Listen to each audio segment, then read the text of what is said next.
புளியங்குளம் கிராமத்தில் பொன்வேல்னு 8வது படிக்கிற பையன் அப்பா இல்லை அம்மா அக்கா கூட வாழ்ந்துட்டு இருக்கான். இவனோட ஸ்கூல் ஃப்ரெண்டு ராகுல்னு ஒருத்தன். 2 பேருமே சேட்டைக்காரனுங்க. பொன்வேல் ரஜினி ரசிகன், ராகுல் கமல் ரசிகன்.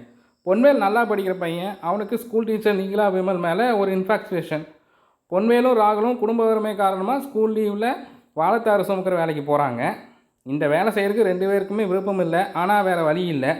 அங்கே அந்த வாழைத்தாறு வியாபாரிகிட்ட வேலை செய்கிறாரு கலையரசன். தொழிலாளருக்கு கூலி உயர்த்தி கேட்டு புரட்சி பண்ணுறாரு. இவருக்கும் பொன்வேல் அக்காக்கும் லவ் ட்ராக்கு. பொன்வேல் படிக்கிற ஸ்கூலில் annual day function.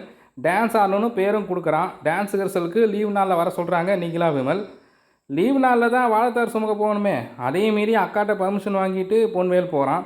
Dance class முடிஞ்சு வீட்டுக்கு சாப்பிட்றதுக்கு வரான். அதை பார்க்குற அவங்க அம்மா வாழைத்தார் தூக்க போலியான்னு அடிக்கவும் ஓடி போயிடுறான். அப்படியே பக்கத்தில் இருக்கிற ஆற்றுல தண்ணியை குடிச்சிட்டு டயர்டாகி அங்கேயே தூங்கிடுறான். அடுத்த நாள் ஊருக்குள்ளே வந்து பார்த்தா ஊரே சோகத்தில் இருக்குது.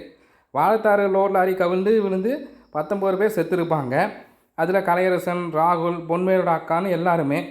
பசிமைகட்டில் இருந்தவன் அம்மாவுக்கு தெரியாமல் வீட்டுக்குள்ளே போய் சாப்பிட போகிறான். அந்த டைமில் அவங்க அம்மா வரவும் திரும்பவும் அடி விழுகுன்னு ஓடுறான். ஒரு வாழைத்தோப்பில் மயங்கி விழுறான். அதோட மூவி முடியுது. நன்றி, வணக்கம்.